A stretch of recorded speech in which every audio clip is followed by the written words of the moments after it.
You're listening to the audio portion of Workshop Wednesdays. Workshop Wednesdays is a free live discussion about topics affecting accountants, bookkeepers, and business owners. You can join the ABO group in Facebook to participate live Wednesdays at 10 a.m. Pacific Time. Just search for ABBO in Facebook. This podcast is brought to you by Schoolofbookkeeping.com, where you will learn, grow, and build a thriving bookkeeping practice. We have hundreds of lessons with almost every aspect of the industry. Start your free month today at Schoolofbookkeeping.com. Well, welcome back to another Workshop Wednesday brought to you by Schoolofbookkeeping.com, where it's casual conversations for serious workflows. And we're joined again by KG from Lightspeed. How are you, KG? Doing well. Thanks, Dan. How are you? Very good. So we are continuing our series with Lightspeed. This is part 3 of our series, and KG's been nice enough to join us through all of those. So you can always check those out on our YouTube channel or wherever you happen to be catching the workshop, about those that have been migrating or needing to be migrating from QuickBooks Point of Sale to another service. And in this case, we're focusing on Lightspeed because especially the clientele from the QuickBooks Point of Sale world has been inundated with choices. I guess that's probably the most polite way to say it. Would just say, KG. Yeah, exactly.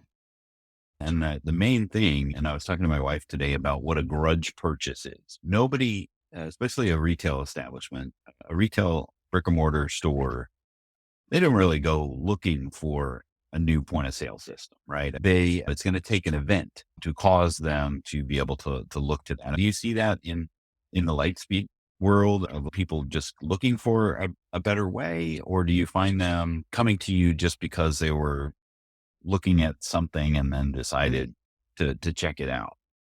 Yeah, I think it aligns with what you said. There's always an event, or people typically buy out of something as opposed to into something. So Yeah. something will happen with their current workflow that'll be a huge detriment. So like the camel that broke the straw that broke the camel's back, so to speak. Right. So then that's when they'll be like, all right, I need something else. And then once they Right. put their name into some sort of list, and that's where, of course, everyone starts to reach out and says, hey, you notice there's a little bit of interest.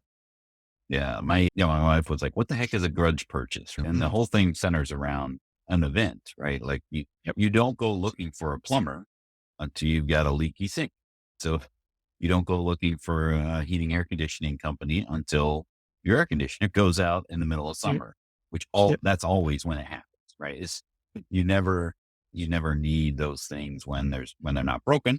So if it's not broke, don't fix it. And it's definitely the same thing for a point of sale system, right? As long as I'm ringing up sales, it's working for me. And as long as something doesn't break with that, then I'm not in the market for looking for something else. So obviously the latest trigger event, which has brought a lot of people to looking for something else, is the discontinuation of QuickBooks Point of Sale. And as it's a program that we talked about in our first workshop, that the big differences between QuickBooks Point of Sale and Lightspeed, where it comes to environment and back office things, and then like the tasks that you do in the back office, like setting up inventory and those types of things, and comparing and contrasting the things that you can do. But now today we're going to be talking about the things of making sales, because that's what the name of the software is. It's the point of sale, right? Is to bring up sales. Now from KG, from a Lightspeed perspective, what is the ideal type of business that really, finds itself using Lightspeed and using it? So the ideal customer for us internally is more anyone who's looking to improve their practice or scale their business. At the end of the day, what we offer that makes us a lot very different from anything else in the industry is being able to use things like our analytics to drive that business further, not just let things like stale or slow moving stock sit there and collect dust, give them reasons to put them on promotions, and then utilize or making all those tools that we have easily accessible. That's the big one. You want to make sure that it's not only easy for the owner to view and use it, but easy for their staff to use it as well. And then going down even further to the consumer level, we're all consumers, we all go shopping, and we want that transaction part to be fast. I just want to go, pay, and get out of there. I don't want to spend too much time doing this and that and everything else. But all those abilities are there for the business if they decide to go any of those additional routes. But the ideal customer for us, if you're looking for that next step, something to help scale your business and utilize the tools that we have, then that's where we step in. So that's the type of Mhm. retailer, but what type of Mhm. vertical would be a best fit for something like Lightspeed? Yeah. So there we do have specific verticals that we do shine very well in. To nail off a few, so things like bike, sporting goods, jewelry, apparel, electronics, vape stores, pet stores, Mhm. health and beauty or supplements, things like that, and then home decor are some of our biggest verticals. Mainly because we cover a lot of those features that they need natively without workarounds or integrations. But in this case, a lot of the It's time, like the out of the box. yeah, Right? There is exactly. no box with Mhm. nothing to unbox with Lightspeed unless you have Yep. hardware. But you just log in and Mhm. you get it up and running and start working Absolutely. on it.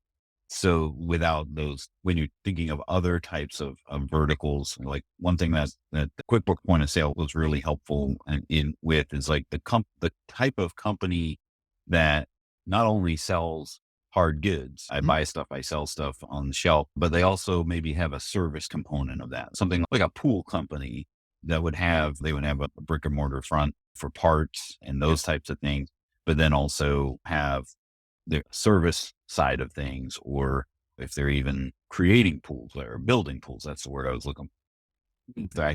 They have customers come in and design their own pool and that sort of thing. Where does that kind of vertical fit in with Mhm. Lightspeed? Yes, the if they're service based, then we do have solutions for that. At the end of the day, we want to be able to cover as many features because sometimes you'll have a business that falls into our, let's say, apparel Mhm. vertical, and they do that very well. We strive with verticals like apparel, but then sometimes an apparel store will offer things like services, hemming, adjusting, Mhm. whatever it is that they offer. Yeah. So we need to be able to cover those bases for that type of business. And the good thing with that is that typically ties to other verticals that do services or that are predominantly services, like tailoring Mhm. or bike shops, for example. Yeah, we do cover a lot of that, and of course, we're always trying to make improvements to it as we use it with the customers. Now, is that something that Lightspeed will do right out of the box Mhm. with regards to services, or Mhm. is it more of as soon as you mention Mhm. service, work orders, those types of things in a retail shop, your best bet is looking at a third party integration that integrates with Lightspeed? So services is, I believe, something that comes natively, but it is a module that is unlocked. So it is very situational. Not every business is going to need or use services. So yeah, it is a module that can be added on to the business if needed. Got it. Yeah. Yeah, that's one of the things that I wanted to ask you about. Like, what's an ideal fit, Mhm. retail fit? Those that might be looking and going, okay, I might need something, but my company does X, so that Mhm. would fit in. And it's always good to check it out, Absolutely. and have a demo and just to see if it is a good fit Mhm. for your business. But if it doesn't, or I'm sorry, if it once you see it, then Mhm. you can make that determination. But Yeah. just because it doesn't do it right out of the box doesn't mean that that Yeah. Lightspeed isn't a good fit because of your Yeah. API and partners that you work with as well, right? Absolutely. The way we like to position it is we cannot be everything for everyone. So we're really good at what we do natively, but then we rely on things like our partners to build out and provide them advanced features for things that they want to take it to the next level. So things like loyalty, they want to take our native loyalty and make it better. There's Marcelo. Mhm. So anything else outside of that, so things like age verification or whatever it may be, there we chances are we have an integration with it. We have a open API, like you mentioned. Developers and softwares like to build on it. It's open, it's free. So people will typically build an integration that sometimes we may not know about that they'll support. But then sometimes we'll work together to build an integration that we will support internally. So the pool Right. is very large. Right. Now, Lightspeed is one of those companies that likes to acquire and then build in the integration. You are an Mm. example of that because you came from then, and then Lightspeed using that as its flagship product. Are there Is that for other workflows as well? Is that they're always on the lookout for things to bring in natively, even if it's not something they build, but they could bring it into the fold type of thing, right? Yeah, exactly. And it does typically come from the partner that'll say, "Hey, I have this customer who uses our platform but needs to integrate to a point of sale, and we notice you have an open API. Can we make this work?" And it normally starts off with the one customer, and if it's valuable to them, we'll most likely make it work. Right. But yeah, of course, we're always open to new integrations. If anyone has a software that they're using that doesn't integrate to any point of sale that they know of, send it through. We'll make it work. Yeah. Because the sweet spot for, oh, I wanted to ask you this question because I was looking Mhm. at your list of ideal micro verticals and then your risky verticals. And obviously the risky ones are like the CBD, guns, firearms, ammunition, those Mhm. types of things that are like a little sketchy when it comes Yeah, to payment. But the last one on the list was high end furniture. Was that was that typically about the payment side of things, or that's not a really great fit for Lightspeed itself? that's a great question. It is in regards to payments across the payment Okay. industry, and even the furniture stores will probably understand this as well. That a lot of the times it's because of the high volume of transaction. So it's not very often that someone will come in and drop $15,000 on a credit card. $50,000. Yeah, Yeah. exactly. So when that does happen, it Okay. raises eyebrows at the payment processor at the bank levels. In most cases, it's not that we can't handle the functionality of the business. That's a great fit for us. One of our biggest ones is home decor and furniture that we work with. But in most cases, or in some cases, the high end verticals or high end furniture stores, they may just have a harder time getting our processing. But we do have high risk processors that we work with as well. Yeah, I just wanted to point that out because when I was looking at, okay, a good fit is home decor, Mhm. it says to me furniture, Yeah. and then to say high end furniture is not a good fit. I Yeah. thought it was maybe because they do a lot of special orders and those types of Yes. things, and that's not a great workflow fit for Lightspeed. But you can solve those needs Mhm. for those types of stores. It's just when it comes to the integrated payment solution, and you still do have payment solutions that will work for those types of industries, right? Absolutely. And again, that's where our partners come in. So for things like CBD that need high risk processing, we just can't do it with Lightspeed Payments, for example. But we have partners that will do it, that we have full integrations with. And those ones are typically exempt of any additional processing fees because we cannot work with them on the payment side.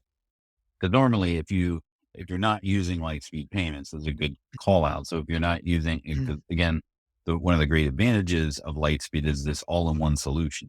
Correct. You've got your point of sale for your brick and mortar. You've got your e-commerce Mhm. option for your website. So you can, within one application, you can basically sell online and in store.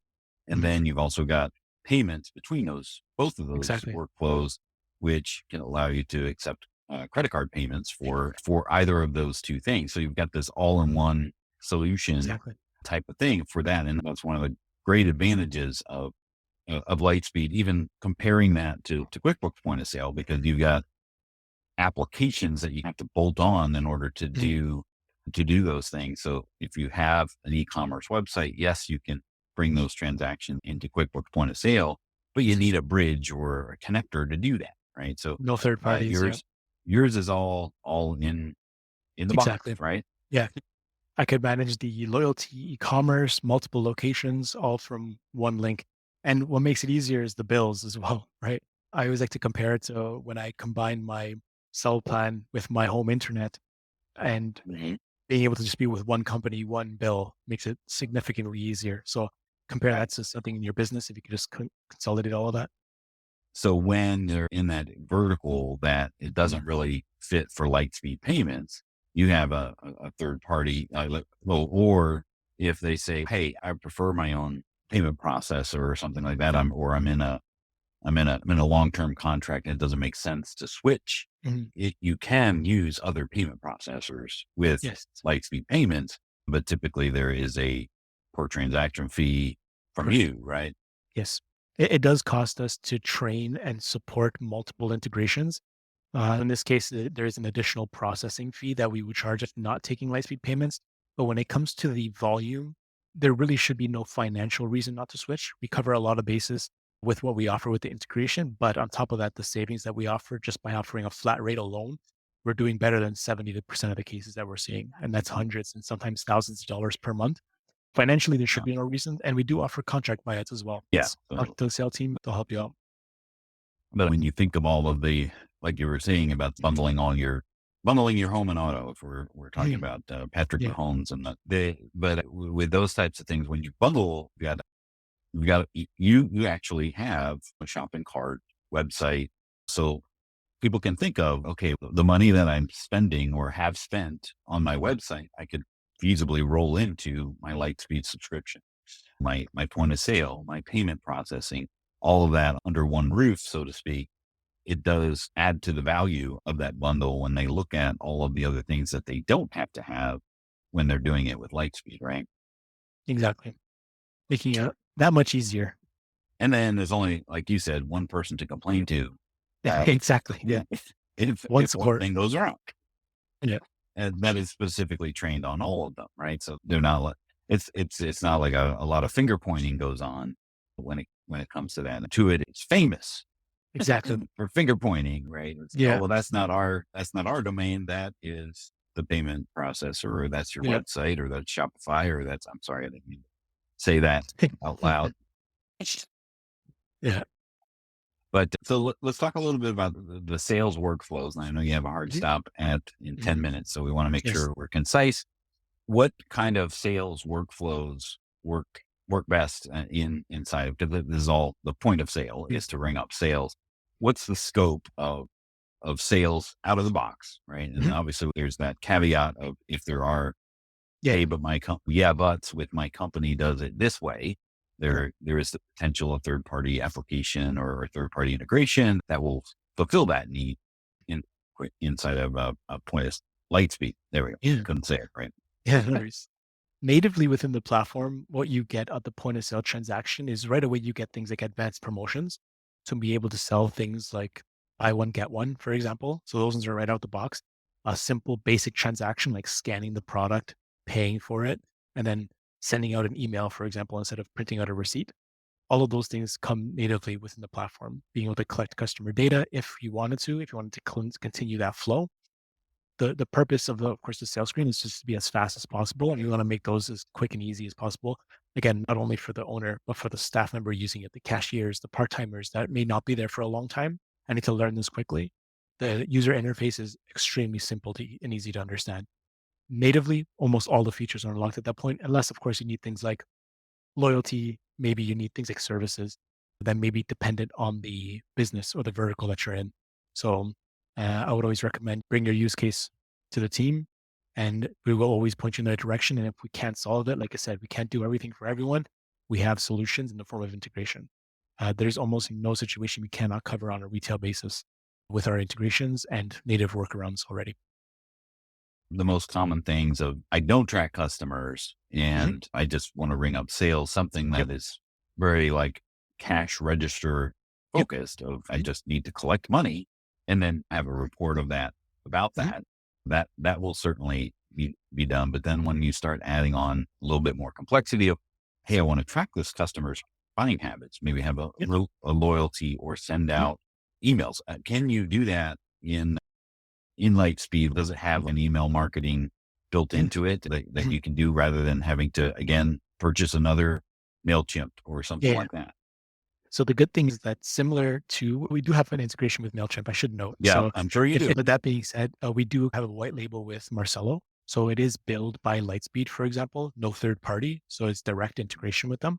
If they wanted things like advanced loyalty, we do have our own base loyalty that we offer within Lightspeed, but it is a little bit more basic, only focused on in-store. But if your business is more focused on omni, for example, selling online, in-store, anywhere else, this connects it all. So that way the customer has the power to use their points anywhere they shop. And again, I went to a store that was using Lightspeed because, of course, I'm always very curious about what are they using. And I noticed they had a little tablet and then they were ringing up other people and they were like, do you want to join our loyalty program? They were talking about it. And I was like, wait a minute, I didn't think Lightspeed's loyalty did that. And that's why I understood that, there's another loyalty program that's out there. And they were saying all the things that it could do. And This is pretty phenomenal when it comes to that, And where you can it's like under one refer bill. people. Yeah. Yeah. And they can refer people to that. Yep. But without that loyalty integration, is there like with customer collection of just their email, phone numbers, that sort of thing, can Lightspeed send marketing to them, or Not does it? not natively, no. So our tool is more focused Okay. on the in-store customer and inventory. We do have a loyalty program, but it is not a marketing tool. The main reason why is because once you get into things like marketing, you really want to track your ROI. And we just don't have the capability to do that. So that's where things like Marcelo come in. The loyalty plan is great if you're just looking to support, let's say, your local community, right? Mm. In that case, it works perfectly fine for what you're looking for. But if you want to branch out more online, things like that, then we have tools to facilitate. Yeah. In QuickBooks Point of Sale's loyalty, it does have the loyalty, but it's very Mhm. rudimentary, right? It must be very, very similar to turning their purchases into some kind of currency. And that could Exactly. be points that turn into dollars off or Mhm. something like that. And then they'll have an integration with something like Constant Contact or something like Mhm. that for the marketing side of those types of things. But Exactly. you can still collect customer information in Lightspeed without those things. But what Absolutely. you do with them then becomes up to you. And you're taking the mindset or the mindset that, hey, that's where we end, right? We'll Yeah. collect the information, but not necessarily give you all the great tools to do something with that because there are other players in the Yeah. field that do that better than we do. And that's Yeah. very overarching. I think that's very a good way to think about Yeah, just to give you a little bit more an idea of which direction you want to take it. Because a lot of new businesses will start off, and of course, they just want to at least have a customer base. Because once they have that base, let's say first couple hundred customers, then they can start discussing, all right, I want to start bringing these customers back. How do I do that? With X tool. Go ahead and use the tool, dump your customers in there, and then you'll start putting them in things like automated marketing. Who clicks the it. Right. emails? Who refers their friends? Who collects points? Then you can start again, even tailoring those marketing campaigns even more specifically. It really does take it to the next level. Yeah. And then one of the last things I wanted to talk about Mhm. and this kind of flows into because MailChimp is an Intuit Mhm. product, right? So Yes. now they spend a lot of money Yeah. acquiring MailChimp. And then of course there's that whole marketing side of things where, okay, I can do some of these things inside of my QuickBooks because I can track Mhm. their customer purchases and that sort of thing. I just want to forewarn people the way that those things were sent over from QuickBooks Point of Sale to QuickBooks was typically in a summary fashion, right? So Yeah. you weren't necessarily tracking every customer purchase over into your QuickBooks. And Lightspeed functions much the same way, where at the end of the day, the QuickBooks integration with QuickBooks Online is going to be the end of the day type of thing. You're not going to be tracking Mhm. your individual customer sales in your QuickBooks because one, Yeah. that would just make the file huge. And Mhm. in QuickBooks Online, it would make things slow. And then that would be horrible. Right. Yeah. A lot of manual Uh, work, a lot of man hours. right. So it's same thing for Lightspeed as far as the integration into QuickBooks when it Mhm. comes to the end of the day. So are you talking about the actual integration itself with QBO? Yes.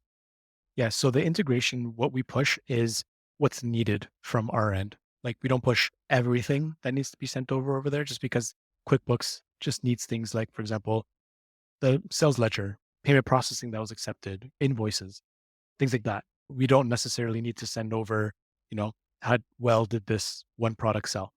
That's the Right. kind of stuff maybe we'll keep Yeah. Because internal. you're not going to be doing your inventory tracking inside of your QuickBooks Online. Mm. You're going to be doing that inside of your point of sale and your Lightspeed. Exactly. So Mm. you'll get more usable data out of your Lightspeed over Mhm. your QuickBooks. So what sends over to QuickBooks is more of the end of day daily sales types of Mhm. things. And then you'll be able to take it from there. Like it's a relay race. It sends the Yeah. baton over to passes the Use the baton to yeah, QuickBooks and then it use the takes it tools for across what the they're good for. Yeah. exactly. So I know you got a hard stop, and I appreciate you Yes. joining us here today. But No we'll worries. wrap this up next week with our last part 4 of migrating from QuickBooks Point of Sale to Lightspeed with our special guest KG. And we appreciate you joining us today on the workshop. And we'll see you next time. Take care. Bye bye.